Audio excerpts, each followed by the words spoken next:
बात करो इसलिए आपको बात किया ना। आराम से जाओ नंदा से कोई प्रॉब्लम नहीं। हम लोग होटल में देखा तुमको देखा दोस्तों को बुला के लेकर तुम देखा दोस्तों को बुला के लेकर अच्छा मेरी बात सुनो गलती मत करो। हाँ पूरी नाइट 1500 रुपये और होटल पे लेके जाओ। होटल पे नहीं जाता पहले इधर ले जाके चलो लेके चलो फोटा भी लेके गाड़ी में पैसा नहीं लगेगा देखने में। पैसा की सवाल नहीं है इसको लेके आप देख पाओ टेंशन नहीं देखने में पैसा नहीं लगेगा। मेरी बात सुनो मैं लाऊं मांगने के लिए आया हूं मैं क्या बोलूं। तो वीडियो में कंटिन्यू बने रहिए, आप लोग को दिखाते हैं जो फ्रेंड बाहर रास्ता दिखाए हैं और यहाँ पर फ्रेंड थोड़ा सा रास्ता गड़बड़ है। तो देखिए ये सारे लोग बैठे हुए हैं, ठीक है। बस बाहर कुछ ही लोग रहते हैं, अंदर रहती हैं, ठीक फ्रेंड। और यहाँ पर आप देख सकते हैं, ये देखिए यहाँ पर सारे लोग बैठे हुए हैं, ठीक है। ऐसे ही कम से कम आधा किलोमीटर लंबा हर एक रूम में सब लोग रहती हैं, ठीक है। और यहाँ पे देखिए ये देखिए बैठी हुई हैं, सब लोग खड़ी हैं और आगे भी हैं। यहाँ देखिए 2-4 लोग बैठी हुई हैं। नमस्कार, কেমন আছো তোমরা? আশা করছি সবাই ভালো আছে। আজকে একটা সম্পূর্ণ অন্যরকম ভিডিও নিয়ে আমি এসেছি আর অবাক হয়ে যাওয়ার মতোই। থাম্বনেল দেখে নিশ্চয়ই বুঝতে পেরেছো কিসের সম্বন্ধে কথা বলতে এসেছি। এত কিছু নিয়ে তো কন্ট্রোভার্সি হয়, এত কিছু নিয়ে তো কথা বলি, কিন্তু যেগুলো বলা দরকার কিছু কিছু মানুষ আছে সমাজে যারা এত কুরুচিকর, এত নিম্নমানের যে তাদের নিয়ে কথা বলাটা অনেক সময় মনে হয় বেকার। আর অনেক সময় মনে হয় কি এদের নিয়ে দুটো কথা বলা খুবই দরকার। তাই আমার মনে হচ্ছে এদের নিয়ে দুটো কথা বলা দরকার, যারা কিনা এই যে রেড লাইট এরিয়াকে ভীষণভাবে প্রাধান্য তো ছেড়ে দাও, মানে ওরা যতটা পারে ছোট করে দেখানোর, তাদেরকে যতটা সমাজের চোখে আরও নিচে নামানো যায় সেইগুলোকে করার প্রচেষ্টা চালিয়ে যাচ্ছে প্রতিনিয়ত। আমরা নিশ্চয় অনেক ভিডিও দেখি, চোখের সামনে চলে আসে ইউটিউবে, সবথেকে বড় প্ল্যাটফর্ম ইউটিউব, যেখানে থেকে প্রায় দেখা যায় যে সমস্ত জায়গার যেগুলো এরিয়া আছে রেড লাইট এরিয়াগুলো, যেখান থেকে দাঁড়িয়ে তাদের প্রফেশন, অ্যাকচুয়ালি আমাদের তো এটা জানা উচিত যে সবাই জানে যদিও বা যে এটা একটা তাদের প্রফেশন। অ্যাকচুয়ালি প্রত্যেকটা যেরকম মানুষের ডাক্তার, ইঞ্জিনিয়ার, সমস্ত কাজের একটা পদ আছে, যেরকম আমরা কন্টেন্ট ক্রিয়েটার, হ্যাঁ না, ঠিক তেমনি তাদের জন্য একটা নির্দিষ্ট জায়গা আছে। আচ্ছা, তো আমার ব্যক্তিগতভাবে কিছু কথা বলার আছে, যারা প্রতিনিয়ত এই সমাজ মাধ্যমকে একটা মেসেজ দিতে চায় যে এখানকার মেয়েরা কত নিম্নমানের, কত কষ্ট তো ছেড়ে দাও, কষ্টটা তোদের দেখায় না, তারা কত টাকার বিনিময়ে প্রতি রাতে কত ছেলেদের সাথে তারা জড়িয়ে যায়, তাদের জুটতে হয়। আমি বেশি খুলে কথা বলতে পারি না, সেটা বুঝে নেবেন। কিন্তু তারা বারবার প্রতিনিয়ত দেখানোর চেষ্টা করে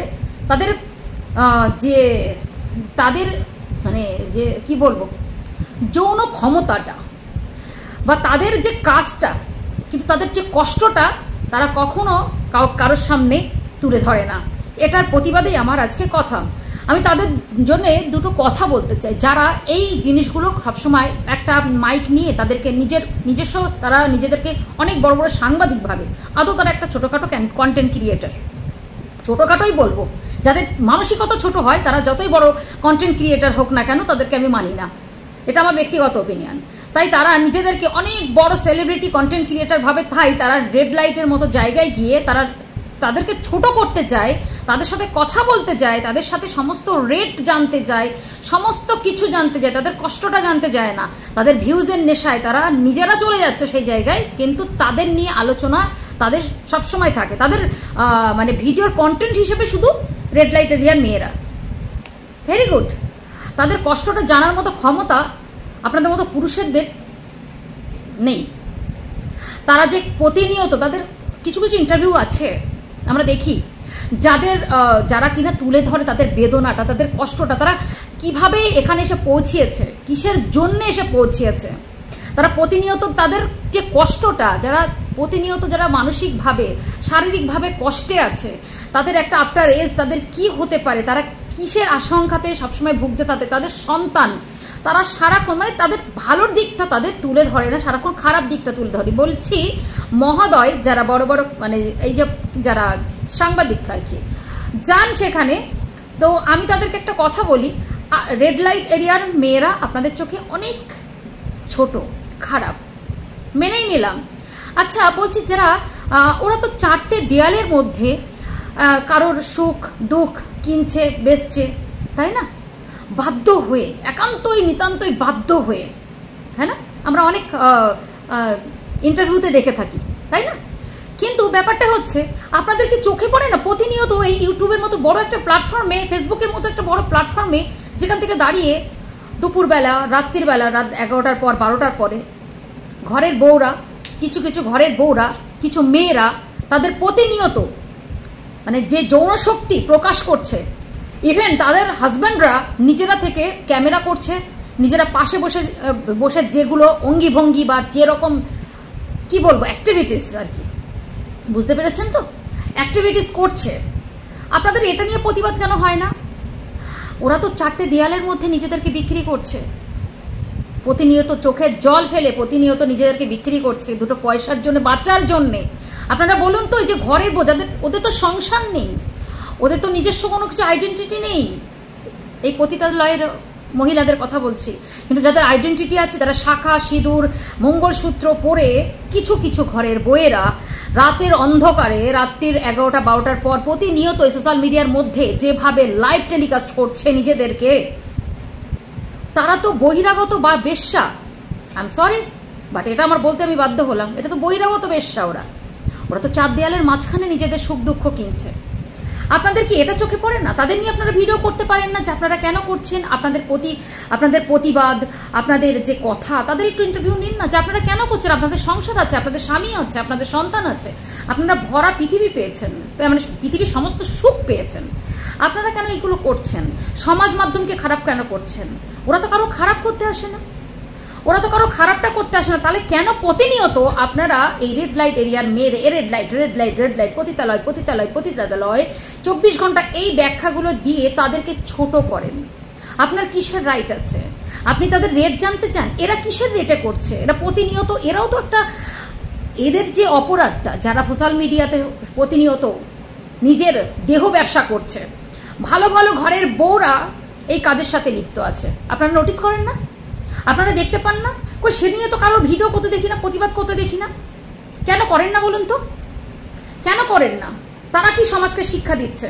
একটা সুন্দর একটা প্ল্যাটফর্মে, যেখান থেকে ছোট থেকে বড়রা, ছোট থেকে বয়স্ক সবাই প্রতিনিয়ত ভিডিও দেখছে, সমস্ত কিছু, একটা রান্নার রেসিপি দেখতে গেলেও সেই ভিডিও চলে আসে, একটা যে কোনো ট্রাভেলিং, যে কোনো কিছু, যে কোনো ভিডিও আপনি যেভাবেই সার্চ করুন না কেন, একটা সে তার মধ্যে চলেই আসবে। আপনারা বলুন তো, সমাজ কি শিখছে? সমাজের সংস্কৃতি যেগুলো সব তো হারিয়ে গেছে। আপনাদের প্রতিবাদ এই সব মহিলাগুলোকে নিয়ে কেন? কেন ওদেরকে নিয়ে টানাটানি? ওরা তো নিজেদের মতোই আছে, কারোর কাছে তো চিৎকার করে বলতে আসে না। বলতে আসে কি? আপনার কাছে কি জানাতে আসে না? আপনাকে বলতে আসে যে আপনারা আমাদের দুটো পয়সা দিন, আমাদের খেতে দিন, আর আপনারা ক্যামেরা নিয়ে অন্ধকারে, কেউ আবার ক্যামেরাটা লুকিয়ে নিয়ে গিয়ে তাদের রেট থেকে শুরু করে তাদের সমস্ত কিছু ডিটেলসে, আমি বলতে আমার ঘেন্না হয়। এই যে কিছু সংখ্যক কন্টেন্ট ক্রিয়েটার যারা নিজেদেরকে অনেক বড় তাদেরকে ফলোয়ার যারা সাবস্ক্রাইব করে রাখে, তারা তো সুন্দর সুন্দর এন্টারটেইনের জন্যে, তাই না, জানার জন্যে তারা বসে থাকে। সে থাকুক গিয়ে, সবার রাইট আছে সব কিছু করার। আমার বক্তব্য হচ্ছে, যারা প্রতিনিয়ত এই যে প্ল্যাটফর্মের মধ্যে ওপেন মিডিয়াতে যারা নোংরামো করছে, নোংরামো বলতে একদম ওই যে পতিতালয়ের মহিলাদের থেকেও তাদের কোন অংশে তাদের কম যায় না, তারা অংশে বেশি। আমি মনে করি তারা তো ক্যামেরার পেছনে করছে, আর প্রতিনিয়ত এই ক্যামেরার সামনে এসে যে স্বামীরা তাদের বউদের লেলিয়ে দিয়ে, জামা কাপড় খুলিয়ে দিয়ে তাদের সাথে নোংরামো করছে। ভালো ভালো ঘরের বউরা, সবাই না কিন্তু, সে যাদের বলছি তারা নিশ্চয়ই বুঝতে পারবে, আর যাদের নিয়ে কথা বলছি তারা সবাই তোমরা বুঝতে পারছো। কিন্তু এই যে ক্রিয়েটার যারা নিজেদেরকে অনেক বড় বড় মাপের ক্রিয়েটার ভাবে, আমি তাদেরকে এই প্রশ্নটা আজকে করতে এসেছি। পারলে, ক্ষমতা থাকলে না, ভালো যদি কিছু করতে চাও, ওদেরকে নিয়ে ভিডিও করে তাদেরকে উন্মুক্ত করো না। তাদের যেটুকু যা আছে তাদের মধ্যেই সীমাবদ্ধ থাক না। তাদের রাইট আছে, সরকার তো রাইট দিয়ে দিয়েছে, যে যার কর্মসূত্রে সে ব্যস্ত, তারা, তাই না, তাই ব্যস্ত। আপনি আপনার একটা ইঞ্জিনিয়ার ডাক্তারকে ইন্টারভিউ নিতে যান, ভালো মানুষের ইন্টারভিউ তো নিতে যান না। আপনি খারাপ, যারা কষ্টে আছে, আপনি কি উপকার করতে গেলে তো আমি আপনাকে কিছু বলতাম না। আপনারা নিজেদেরকে সেখানে পারফর্ম করেন, আজকের জন্যে কত নেবেন, আজকে জন্যে এত ঘন্টার জন্য কত নেবেন। লজ্জা করে না আপনাদের? লজ্জা করে না? একটা মেয়ের চরিত্র নিয়ে, একটা মেয়ের কষ্ট নিয়ে এইভাবে ছিনিবিনি খেলতে, তাদেরকে এরকম সমাজের চোখে তাদেরকে খারাপ করে দিয়ে ভদ্র ঘরের যারা নোংরামি করছে কিছু বউরা, কিছু মেয়েরা, হ্যাঁ, প্রতিনিয়ত তাদেরকে চোখে পড়ছে না আপনাদের? তাদের নিয়ে একটু মাইক নিয়ে তাদের কাছে জানতে চান না যে তাদের কোন অসুবিধা থাকা সত্ত্বেও তারা এই নোংরামোটা করছে, তারা কোন অভাবে আছে যার ফলে তারা এই নোংরামোগুলো করছে? হ্যাঁ, আচ্ছা, পতিতালয়ের মেয়েরা কি সমাজকে নষ্ট করছে? আমার প্রশ্ন জানতে ইচ্ছা করে। তারা এই সমাজকে কি, তারা কি কোনোভাবে এইভাবে লাইভ টেলিকাস্ট করে তাদের এইগুলো দেখায়? আমি যদি ভুল বলে থাকি আপনারা কিন্তু অবশ্যই জানাবেন। আমার প্রতিবাদটা অনেক দিন ধরেই ছিল, আজকে ভাবলাম যে এই নিয়ে কথা বলি, কেন প্রতিনিয়ত কিছু কিছু কন্টেন্ট ক্রিয়েটার রয়েছে, তাদের বড় মাপের কন্টেন্ট ক্রিয়েটার, তারা সারাক্ষণ ফোন ক্যামেরা নিয়ে সেখানে চলে যায়, কেউ তো লুকিয়ে লুকিয়ে চলে যায়, নিজেদেরকে সভ্য সমাজের মানুষ বলে মানে পরিচালনা করে না। এবার আপনারা হয়তো বলবেন এই নিয়ে তো অনেক বইও বেরোয়। হ্যাঁ, বইয়ের ভেতরে কিন্তু যে সিনেমাগুলো বেরোয় তাদের আত্মকথা, তাদের যে দুঃখ, যে কষ্ট, সেগুলোও কিন্তু ফুটিয়ে তোলে। এই নয় তারা শুধু এন্টারটেইনের জন্যে, তারা মানুষকে খুশি করার জন্যই থাকে না, তাদের দুঃখগুলো ফুটিয়ে তোলে, মাথায় রাখবেন, ঠিক আছে? তাই দয়া করে যদি ক্যামেরা করতেই হয়, সেই সব মানুষকে ক্যামেরা করে ফোকাস করে সমাজকে এই নোংরা জায়গা থেকে, সমাজের নোংরা জায়গাটাকে মুক্ত করুন। ওসব জায়গায় গিয়ে কাজ নেই, তাদের জায়গায় তারা রয়েছে, তারা আমাদের এই সমাজকে খারাপ করছে না। যারা এই সোশ্যাল মিডিয়াতে যারা নোংরা কাজ করছে তাদেরকে তুলে ধরুন যদি ক্ষমতা থাকে। আর যারা দেখছো প্লিজ দয়া করে আমার কথা বা আমার যুক্তি যদি তোমাদেরকে মনে হয় যে ঠিক আছে, তাহলে অবশ্যই শেয়ার করে দিও। আজকে এই রিকোয়েস্টটা করবো, লাইক করার দরকার নেই, কমেন্ট করলে কমেন্ট করবে, শেয়ার করে দিও, যত পারো শেয়ার করে দিও, কেন খুব দরকার। কারণ এই যে খেলায় মেতেছে কিছু মানুষ আর কি, যে মহিলাগুলো প্রতিনিয়ত, খুব খারাপ লাগে দেখতে। কেননা সবসময় না ইউটিউব নিজেদের হাতে কন্ট্রোলে থাকে না, কিছু কিছু সময় ফ্যামিলির সামনেই চলে আসে জিনিসগুলো, যেগুলো দেখতে কোনো মতেই ভালো লাগে না, তাই কন্ট্রোভার্সি করি।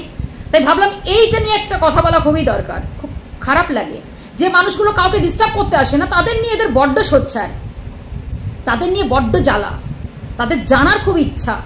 কিন্তু যারা প্রতিনিয়ত সমাজকে জ্বালাচ্ছে বা নোংরা জিনিস স্প্রেড করছে, তাদের নিয়ে কোনো এদের প্রতিবাদ নেই, তাদের সামনে ক্যামেরা নিয়ে যাবার ক্ষমতা নেই। লজ্জা করা উচিত।